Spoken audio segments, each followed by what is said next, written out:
I'm sure about it Saya yakin akan hal itu. because it happened to me. Karena hal yang sama juga terjadi bagi saya.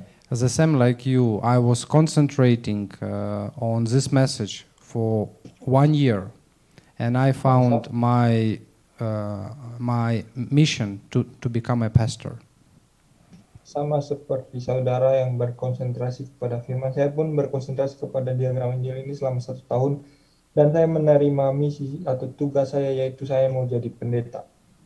So the same for you. When you concentrate, you will find God's mission for you. Dan bagi saudara juga pasti sama, ketika saudara berkonsentrasi kepada firman Tuhan, saudara akan menemukan misi atau tugas yang diberikan Tuhan khusus bagi saudara. And there is one important thing. It will be very nice if you can make this gospel chart message as your own message. Jadi ada satu hal yang penting di sini, bahwa sangat baik jika saudara bisa menjadikan diagram Injil ini menjadi firman yang akan saudara sampaikan juga secara pribadi. We have some levels of understanding. Dan tentu saja kita memiliki level pengertian kita terhadap materi ini. First, this is a knowledge. Pertama-tama kita mengerti ini memang sebagai pengetahuan. Yeah, to have knowledge, you need to listen many times this Jadi message. memang supaya kita tahu, kita harus terus mendengar berulang-ulang. But even if you listen few times, believe me, it's not important. It's not enough to understand. Tapi hanya dengan mendengar, meskipun berulang-ulang saja, itu sebenarnya belum cukup. You really need to repeat this message, and only then you can understand. Jadi bukan hanya mendengar, tapi harus berulang secara pribadi, maka saudara akan mengerti. So first we receive message as a knowledge, but later we will start understand this message, understanding. Jadi pada awalnya kita menerima hal ini sebagai pengetahuan, tetapi kemudian ini baru menjadi suatu pengertian atau pemahaman bagi kita. And when you understand that message, you can apply this message in your daily life. Sehingga ketika kita dapat memahami tentang firman ini, kita dapat mengaplikasikan firman dalam kehidupan kita sehari-hari. For example, you have your own problems, you have family problems, you have church incidents. You can apply gospel message. Sebagai contoh, ketika saudara ada dalam masalah keluarga, saudara ada dalam masalah di gereja, saudara dapat mengaplikasikan apa yang kita lihat dari firman Injil ini. And then you will start enjoying this message, enjoying gospel. Dan bukan lagi sekedar memahami, tapi pada akhirnya kita akan menikmati Injil ini. And when you enjoy gospel message, you will be changed. Dan ketika kita dapat menikmati Injil ini, maka kita akan berubah. The way you talk, the way you sing, the way you walk, everything will be changed. Jadi mulai dari cara kita berbicara, cara kita berpikir, bahkan cara kita berjalan, semuanya akan berubah. Your imprints, root and nature will be gospelized. Karena yang tertanam berakar dan menjadi natur kita itu akan semuanya berubah menjadi Injil. And then you can reach the level, my gospel. Gospel will become your gospel. Dan lebih daripada menikmati, saudara akan mengalami Injil ini sebagai Injil pribadi saudara. So you see, there are four levels. Jadi di sini ada 4 tingkatan. Now you listen message, but this is just a knowledge. Sekarang saudara mendengar, tapi ini sebatas pengetahuan saja. But the more you repeat, you do it continuously, you explain, you will start understand this message. Tapi semakin saudara berulang, saudara sampaikan itu, maka saudara akan mulai memahami firman ini. And then you can apply this message in your life and you will enjoy this message. Maka saudara dapat mengaplikasikan Injil ini dalam hidup saudara, saudara dapat menikmati. And then you will become a witness because this gospel will be your gospel. Dan saudara akan menjadi saksi karena Injil ini sudah menjadi milik saudara. That's why this is a process. Jadi ini adalah sebuah proses. Now you receive some grace, but it's not enough. When you listen next time, you will receive new grace, always new grace. Saat ini saudara menerima berkat anugerah, tapi saya tidak cukup. Karena nanti saudara dengar lagi ada berkat baru, anugerah yang baru lagi. And the same for me. I'm listening this message for 5 years. Dan saya juga sama, saya mendengar firman ini selama 5 tahun. And there is something I understood. Dan ada sesuatu yang saya mengerti di sini. I want to show you the way how to make this message my message. Saya ingin menunjukkan kepada saudara bagaimana caranya menjadikan firman ini menjadi milik kita pribadi. I want to tell you about learning pyramid. Saya mau mengajarkan kepada saudara tentang piramida pendidikan. Yeah.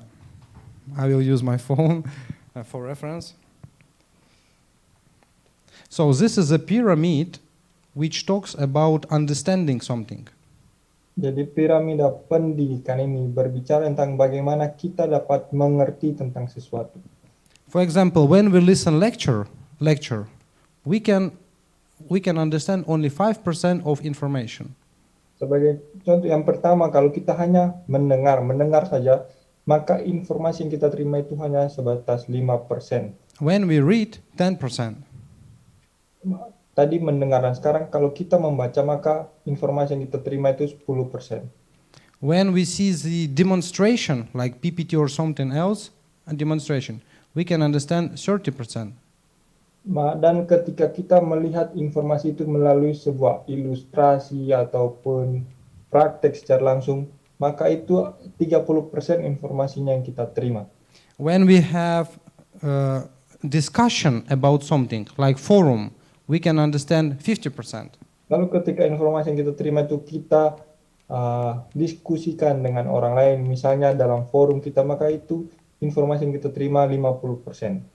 When we practice, we apply some information in a real life, we can understand 75% of this information. Ketika kita mengaplikasikan atau melakukan informasi apa yang kita terima itu, maka kita dapat mengerti sebanyak 75%. So look, there are some steps. Jadi lihatlah di sini ada beberapa langkahnya. But there is a last step, so you can understand something 90%. Tapi ada sesuatu yang terakhir ini yang membuat kita dapat mengerti informasi itu sebanyak 90%. So this key, this secret is teaching others. Dan hal itu adalah ketika kita dapat mengajarkannya kepada orang lain. So when you explain some information to others, you can understand this information 90%. Jadi ketika kita dapat menyampaikan informasi itu kepada orang lain, maka informasi itu dapat kita mengerti 90%. And the more you explain, the more you repeat, the understanding is getting more clear for you. Dan semakin kita sampaikan, semakin kita berulang-ulang, maka pemahaman dan pengertian itu akan semakin jelas bagi kita. So this is a secret. How can you make gospel your gospel? Dan inilah menjadi rahasia bagaimana kita dapat menjadikan Injil sebagai milik kita. Listening, lectures, reading, it's not enough. You need. Jadi go on. hanya dengan mendengar saja lalu membaca itu tidak cukup sebenarnya. Doing forum is also good. Atau dalam forum itu memang hal yang baik. But the best way to explain this gospel chart to other people, it's a practice, workshop. Tetapi yang lebih baik lagi adalah ketika kita dapat menjelaskannya kepada orang lain, yaitu melalui workshop. That's why Pastor Shin, he always emphasize, you need to workshop. Itulah sebabnya Pendeta Shin selalu menekankan kita untuk melakukan workshop. Because before explaining, you read, you sing, you meditate, you memorize. It's very important. Karena sebelum kita dapat menjelaskan kepada orang lain, kita harus dengar, kita harus baca, kita harus pelajari terlebih dahulu. That's why after this training, please make a new start of doing workshop. Itulah sebabnya melalui kesempatan ini pendeta juga katakan bahwa biarlah ini menjadi awal yang baru bagi kita untuk ada dalam workshop. Yeah, gospel chart. Dan di sini kita akan melihat diagram Injil. Actually, we have 2 hours left, and I supposed to explain a whole gospel chart. Sebenarnya kita memiliki waktu 2 jam, tapi dalam 2 jam ini saya diminta untuk menjelaskan diagram Injil secara keseluruhan. Yeah, you've been listening this gospel chart 5 days, but I was entrusted to explain it within 2 hours. Of course, it's impossible. Saudara sendiri dijelaskan diagram Injil selama 5 hari, tapi saya hanya memiliki 2 jam untuk menjelaskan kepada saudara secara keseluruhan. Jadi sebenarnya waktunya tidak cukup. But anyway, let's together refresh the understanding about the gospel chart. Tapi marilah kita bersama-sama melihat kembali pemahaman kita tentang diagram Injil.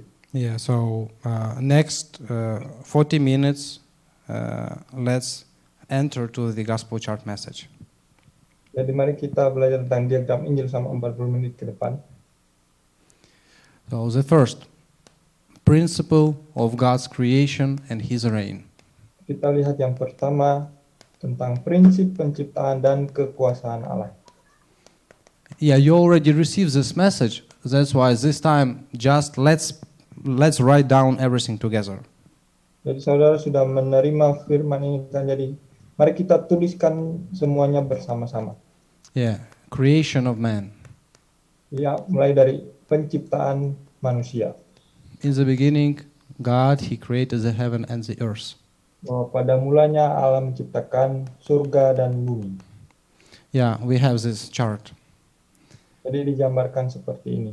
What is the main point here? Tetapi apa yang menjadi inti di sini? Even these two words, they are different, but in the beginning they had a communication. Intinya di sini adalah meskipun kedua dunia ini berbeda, tapi pada awalnya mereka dapat berkomunikasi, dapat saling terhubung. That's why God, who created man, He created man not to live on earth only, but to have communication with man. Itulah sebabnya ketika Allah menciptakan manusia, Allah bukan menciptakan manusia hanya untuk tinggal atau hidup di bumi saja, tetapi untuk dapat berkomunikasi dengan Allah. That's why man, he is the only unique spiritual being who living on earth can know God and enjoy spiritual blessings. Itulah sebabnya manusia adalah makhluk yang khusus, yang istimewa, satu-satunya makhluk rohani yang hidup di bumi ini yang dapat mengenal dan berkomunikasi dengan Allah. Jadi manusia itu unik. And then very important, principle of God's reign. Dan yang lebih penting lagi, prinsip kekuasaan Allah. God must reign over man and over all creatures. Bahwa Allah harus berkuasa atas manusia dan atas segala ciptaan. And how God reigns. Here we have the correct relationship between God and man. Tetapi bagaimana Allah berkuasa? Allah berkuasa atas manusia melalui hubungan yang benar antara Allah dengan manusia.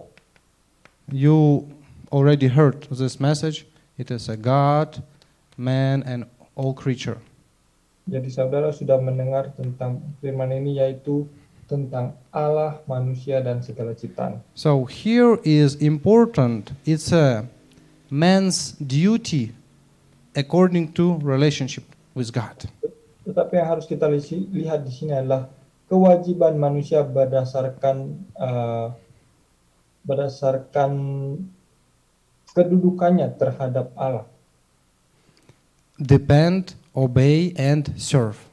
Yaitu manusia harus bergantung, harus taat, dan harus melayani Allah. And when man fulfill his duty, God fulfills his duty. Dan ketika manusia melaksanakan kewajibannya itu, maka Allah pun akan menggenapi kewajibannya. God gives to man spiritual blessings. Allah memberikan manusia berkat rohani. And only after receiving spiritual blessings, man can subdue and rule over all creatures on earth. Dan hanya setelah manusia menerima berkat rohani yang Allah berikan, maka manusia dapat berkuasa dan menaklukkan segala ciptaan yang lain. And all creatures will supply important needs for man. Dan segala ciptaan akan menyediakan berkat fisik dan materi bagi manusia. So here important, who is man? Jadi yang penting yang kita lihat di sini adalah siapakah manusia. Man, he has relationship with God, and having this relationship, he is receiving spiritual blessings. Manusia adalah seseorang yang memiliki hubungan dengan Allah, dan berdasarkan hubungan inilah manusia dapat menerima berkat rohani dari Allah. Only after receiving spiritual blessings, man can rule over and subdue all creatures. Dan hanya setelah manusia menerima berkat-berkat rohani dari Allah, maka manusia dapat berkuasa dan menaklukkan semua ciptaan. And this is a principle of happiness. This is a principle of life. Ini juga merupakan prinsip kebahagiaan dan prinsip kehidupan bagi manusia. So, to maintain this relationship, God gave a covenant, Genesis 2:17. Dan untuk mempertahankan atau menjaga hubungan seperti ini, Tuhan memberikan perjanjian, Kejadian 2 ayat 17. And this covenant, this is a guarantee of life for man. Dan dalam perjanjian ini ada jaminan, yaitu kehidupan manusia menjadi jaminan. If man has this relationship, has this covenant, he will live. If doesn't, he will die. Jadi jaminannya hidup. Ketika manusia dapat menjaga perjanjian ini, manusia akan hidup. Tetapi jika merusak perjanjian ini, manusia kehilangan hidupnya atau akan mati. I found all answers for me here. Di sini saya menemukan segala jawaban atas diri saya. Me too. I also have my ministry, my family, my responsibility. How can I fulfill it? Saya menyadari bahwa saya juga akan memiliki keluarga saya, memiliki tanggung jawab saya, memiliki pelayanan saya. Bagaimana saya dapat menang atas semua ini? The same for you. You have your family, your ministry, your social responsibility, many things. How can you do it? Saudara juga sama. Saudara punya keluarga, saudara punya tanggung jawab, saudara punya hubungan dengan orang lain. Bagaimana saudara dapat menjalaninya? If you have correct relationship with God and you can receive spiritual blessings, you can rule over everything. Hanya ketika kita memiliki hubungan yang benar dengan Allah, menerima berkat rohani dari Allah, maka kita dapat menaklukkan, menguasai segala-galanya. That's why before social life, family life, before something doing, first I must have time when I enjoy relationship with my God and when I receive spiritual blessings. Itulah sebabnya sebelum menjalani kehidupan sosial kita, keluarga kita, tanggung jawab kita, kita terlebih dahulu harus menikmati hubungan pribadi dengan Allah dan menerima berkat rohani. But this world had been fallen. Tetapi masalahnya dunia yang seperti ini sudah jatuh.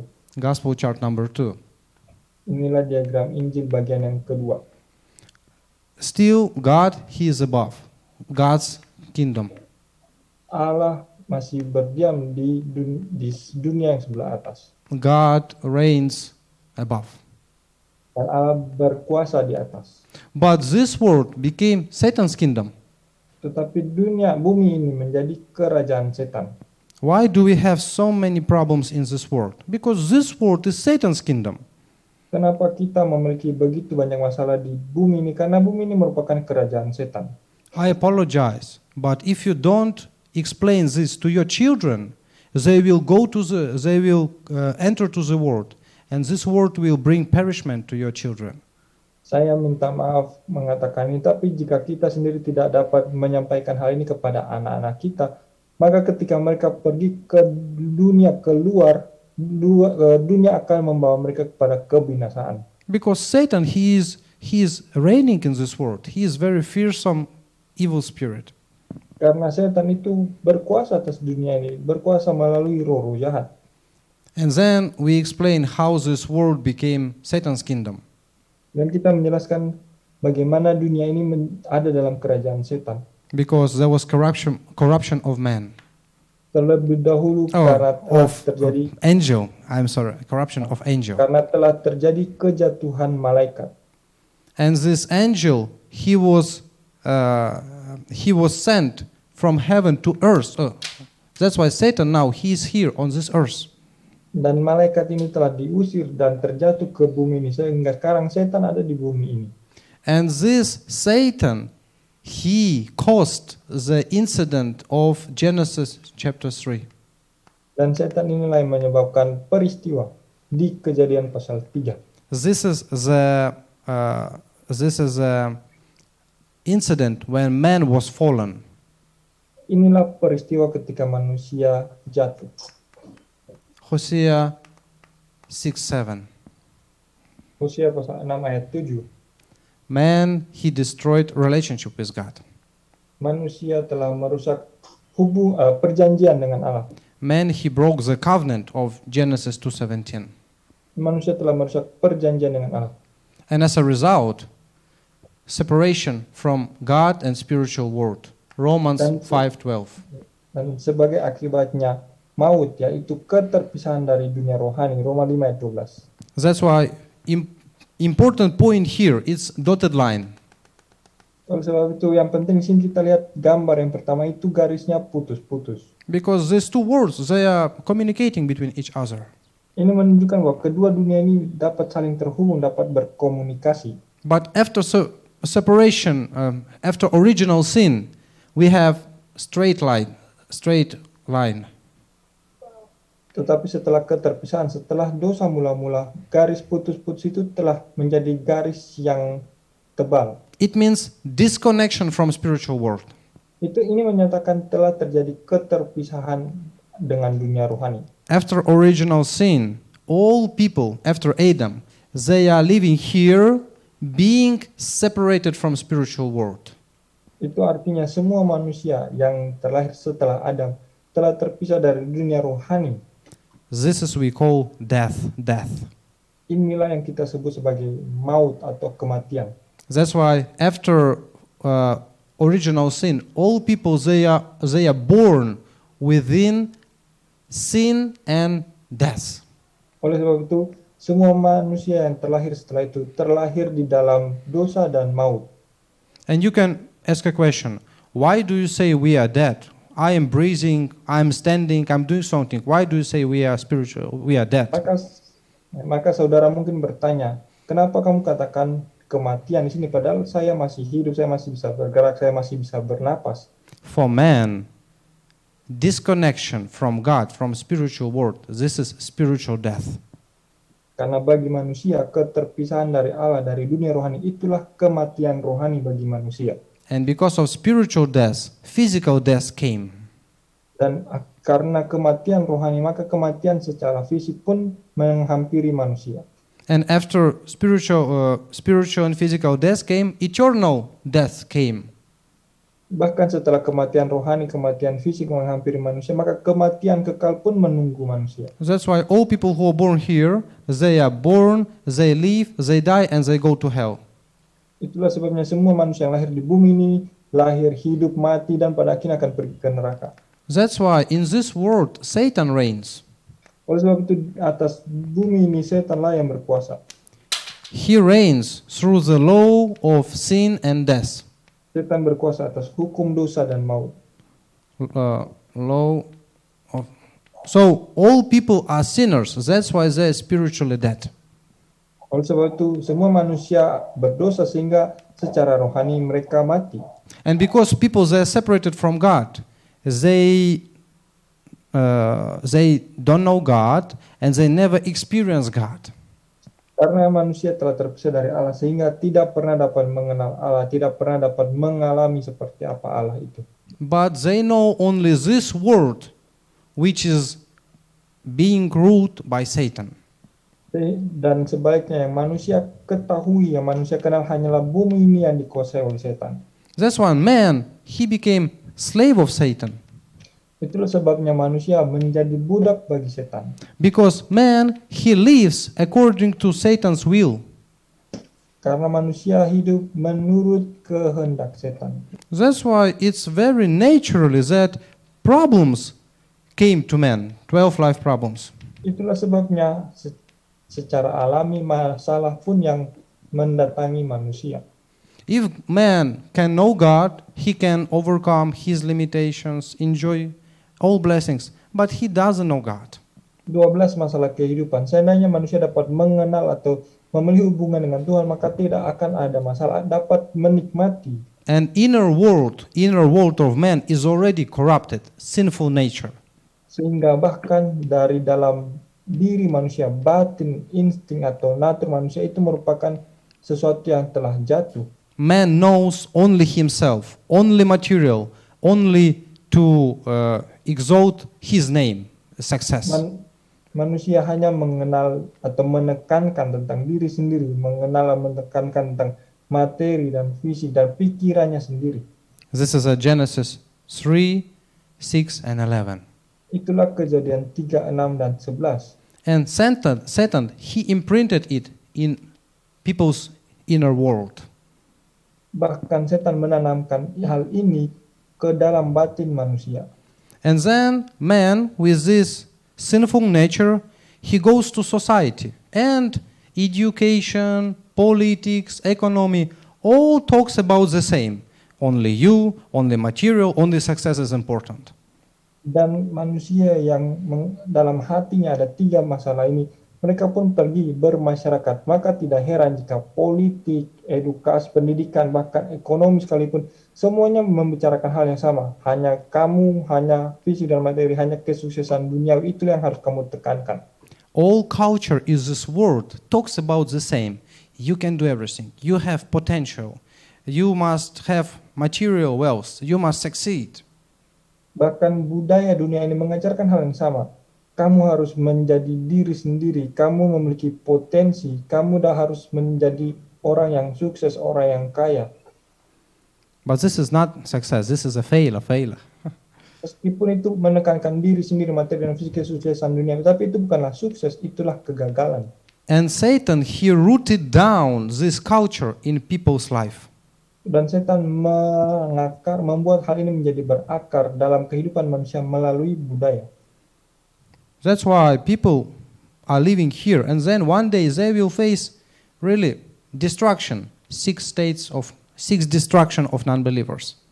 Itulah sebabnya orang-orang hidup seperti ini dan pada akhirnya mereka mengalami kebinasaan, yaitu 6 kebinasaan, 6 nasib orang yang tidak percaya. Without exception, through family line, all people they receive 6 destruction. Dan tanpa pengecualian dalam seluruh garis keluarga semua manusia menghadapi kehancuran. And this destruction, it became a nature of man, nature. Dan kehancuran atau nasib ini menjadi natur bagi manusia. It means people are suffering, but they even don't understand it is suffering. They think it's a normal life to live like this. Natur manusia artinya manusia sedang menderita tapi tidak sadar bahwa sedang menderita. Manusia berpikir bahwa penderitaan itu sesuatu yang normal dalam kehidupan. What is the reason why we should always repeat the way of salvation, gospel chart, concentrate, explain? What's the reason? Tapi saudara harus tahu apa yang menjadi alasan kita harus terus berulang-ulang dalam Injil, jalan keselamatan. Kita merenungkan dan berulang-ulang kenapa alasannya. I apologize, but even if we receive salvation, still we have this sinful root in nature in us. Saya minta maaf, tapi meskipun kita sudah diselamatkan sekalipun, tapi hal-hal yang lama ini masih sudah tertanam berakar dan menjadi natur dalam diri kita meskipun kita diselamatkan. Right? So from one side we are believers, but deeply in me, my dreams, my values, all it's this 12 life problems. Sehingga meskipun dari luar kelihatannya kita diselamatkan, tetapi kalau kita lihat isi hati kita, kita melihat mimpi kita, kehendak itu semua masih berpusat pada hal ini. This is the reason why we need change this imprints, root and nature through the gospel. Itulah sebabnya ini menjadi alasan bagi kita untuk mengubah apa yang telah tertanam berakar menjadi natur dalam diri kita menjadi Injil. So main point here is Satan he reigns how? Through the law of sin and death. Jadi yang menjadi intinya di sini setan berkuasa melalui hukum dosa dan maut. And Satan he has a strategy. Dan setan pun memiliki strategi. Me, material and success. Yaitu diri sendiri, materi dan kesuksesan. This is how he grabbed hold all people. Tetapi dengan jalan inilah setan menaklukkan manusia. But even if you fulfill your own desires, your material needs, even if you reach success, you will not be happy. Tetapi bahkan ketika semua hal ini terpenuhi, materi saudara sukses, tetapi pada dasarnya saudara tidak dapat berbahagia. Because all these things, they are on this earth. It's a world. Karena semua hal ini, materi maupun kesuksesan ini hanyalah bersifat duniawi. Even if you have all these things, you are still in the Satan's kingdom. Karena meskipun kita menerima semua hal ini, tetapi tetap kita masih tinggal dalam kerajaan setan. For example, you are on the ship who is sinking. What's the point to have gold or something else? Ship is sinking. Everybody will die. Ini ibarat kita hidup, kita bahagia, kita sukses, kaya di dalam kapal yang akan tenggelam. Apa gunanya semua hal itu? Ketika kita tinggal di dalam kapal yang tenggelam itu, pasti akan mati juga. Right? We need to restore relationship with God, with heaven, enjoy spiritual blessings.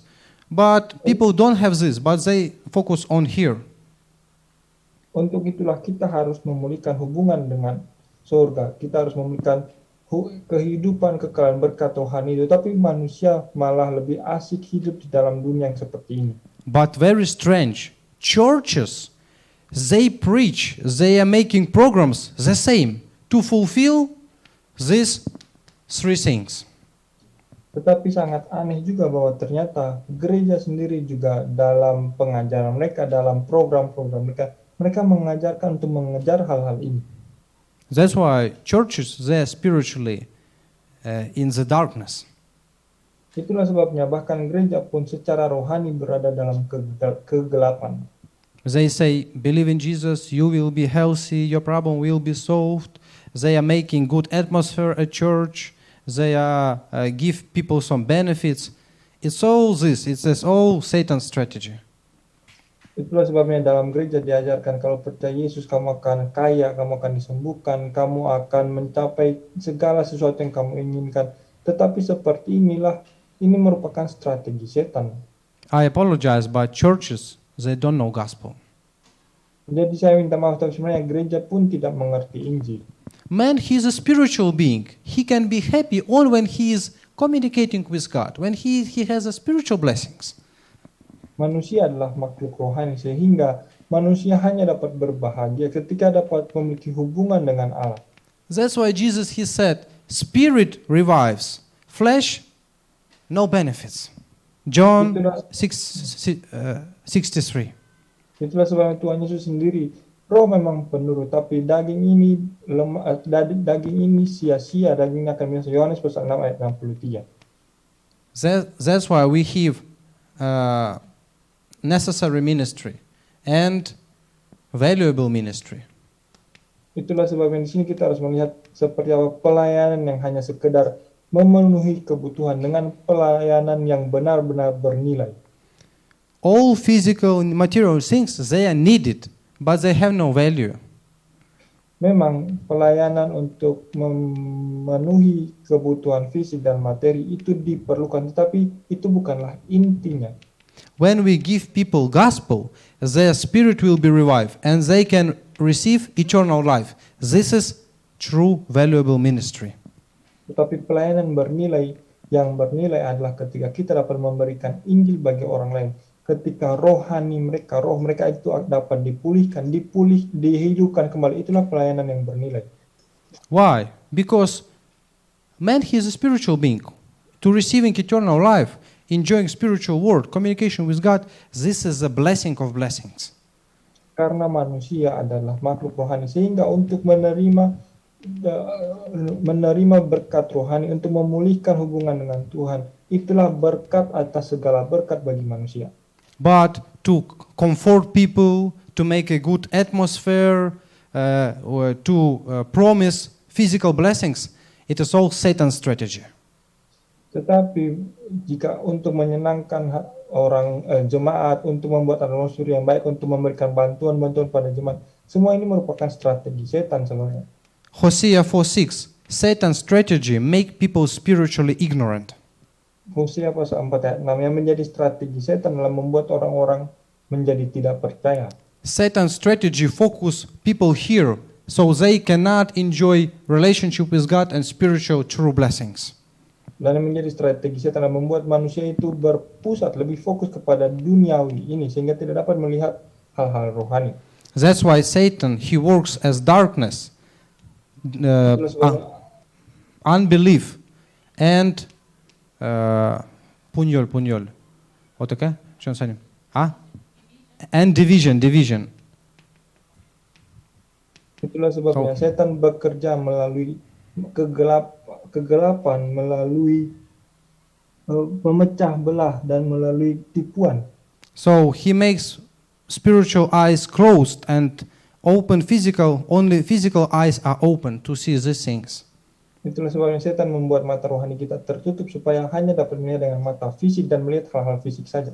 Satan, he gives disbelief to the spiritual world, but he makes people see this world as a true world. Setan membuat manusia tidak percaya akan dunia rohani, tetapi hanya dapat meyakini dan menikmati dunia fisik saja. And through the division, Satan make people obsessed, be addicted to this world. They cannot concentrate on spiritual world. Dan dengan memecah belah pikiran manusia, setan membuat manusia itu menjadi obsesif dengan dunia ini, menjadi kecanduan dengan dunia ini sehingga tidak dapat melihat dunia rohani. And we must understand, the more we focus here, the more unhappy we will be. Tapi di sini juga kita harus mengerti bahwa semakin kita berpusat pada dunia ini, semakin kita tidak dapat berbahagia. The more you focus here, the more spiritual empty you will be. Semakin kita fokus di dunia ini, semakin kosong rohani kita. Why? Because man, he's a spiritual being. Karena manusia adalah makhluk rohani. Because Ecclesiastes 3:11, God made man spiritual being who must have spiritual. He must be manjok. He must be spiritually satisfied first. Karena seperti Pengkhotbah 3 ayat 11, Tuhan menciptakan manusia itu ada kekekalan, merupakan makhluk rohani yang seharusnya menerima kepuasan rohani. Psalm 41, 1-2. Man, he is really, really joyful and happy when he has a communication with God. Dan Mazmur 42 ayat 1-2, seperti rusa yang merindukan sungai, manusia hanya dapat berbahagia ketika dapat berkomunikasi dengan dunia rohani. I really recommend you sometimes watch some programs about celebrities, about successful people. You just live carefully how they live. Saya menyarankan saudara biarlah sewaktu-waktu saudara juga dapat menonton kisah-kisah tentang para artis atau orang-orang yang terkenal. Lihat bagaimana mereka hidup. They have social appearance, like everything is good, but inside they are broken. Memang dari luarnya mereka memiliki penampilan sosial yang baik, bahwa hidupnya berjalan dengan baik, tetapi di dalam diri mereka hancur. We have one sister in England. She is working with the companies who are making movies, and she is providing food. Very often she meets with celebrities, with actors and actresses. Jadi ada satu orang yang bekerja di Inggris, dia bekerja di perusahaan perusahaan catering. Jadi mereka itu menyediakan makanan untuk para artis, orang-orang terkenal. And when we had a conversation with Pastor Sheen, with her, she said, when I meet these celebrities, these actors, I feel sorry. Their eyes are empty. There is no life inside. Dan perempuan ini katakan kepada kami bahwa ketika dia bertemu dengan orang-orang yang terkenal, para artis itu, mata mereka itu kosong. Mata mereka itu ada kehampaan dalam mata mereka. Yeah, we have some biblical proofs. General Naaman in the Bible. Dan kita lihat dari Alkitab ini seperti kisah Jenderal Naaman. He was worldly speaking, he was very successful, but he had a leprosy. His body was decaying. He was suffering a lot. Naaman ini secara duniawi dia sangat sukses, tetapi dari dalam dirinya sendiri dia menderita penyakit kusta. The same. Visibly, people, they are very successful, but deeply inside, they themselves, their families, their children, they are being destroyed now. Sama juga dengan orang-orang di dunia ini. Dari luar kelihatannya mereka sukses, tapi di dalam mereka, keluarga mereka, anak-anak mereka, semuanya ada dalam kebinasaan rohani. The same. Adam and Eve, after they committed sin, they were naked, and they tried to put on fig leaves, but it was not working. Sama juga seperti Adam dan Hawa, setelah jatuh dalam dosa, mereka mencoba menutupi tubuh mereka dengan pakaian dari daun, tetapi tidak bisa menutupi rasa malu mereka. This is the misery of man who lives without God, who separated from God. Seperti inilah situasi yang sangat ironis bagi manusia yang hidup setelah meninggalkan Tuhan. That's why God gave them garment of skins. Untuk itulah Tuhan memberikan manusia pakaian dari kulit binatang. What is the garment of skins? Pakaian dari kulit binatang ini maksudnya apa? This is a Christ. Ini maksudnya adalah Kristus. Isaiah 61 verse 10. This is a clothes of redemption. Yesaya pasal 61 ayat 10 ini adalah pakaian keselamatan. Galatians 3:27. We must put on the clothes of Christ. Seperti juga Galatia 3:21, kita harus mengenakan pakaian Kristus ini. So every day we need put on Christ. Jadi setiap hari kita harus memakai pakaian Kristus setiap hari. That's why all people in this world, they're packaging themselves with 3A, appearance, achievements, but inside they are unhappy.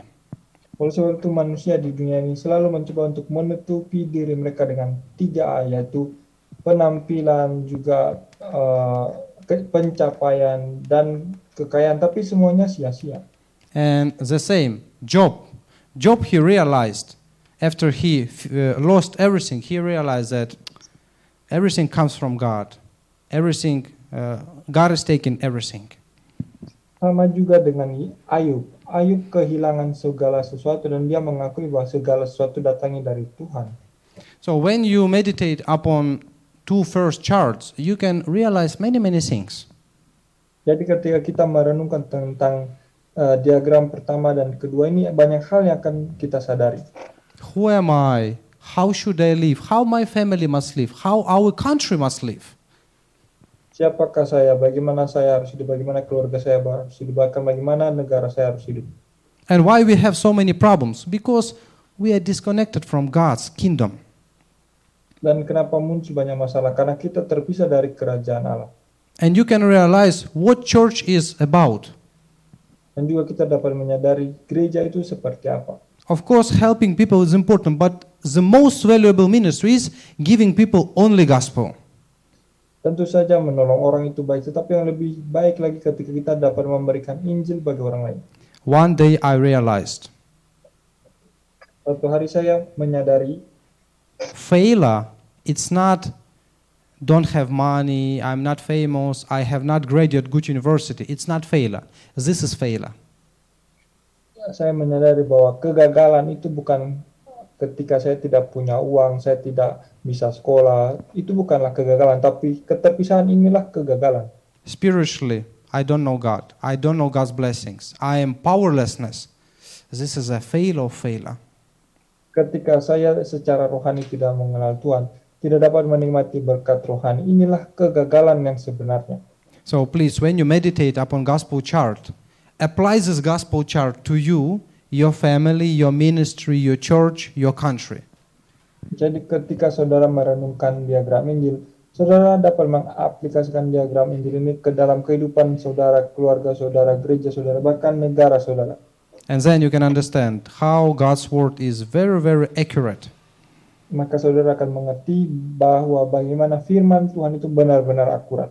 Okay, let's take a rest, and finally we will have less time when we can very comfortably share the rest of message.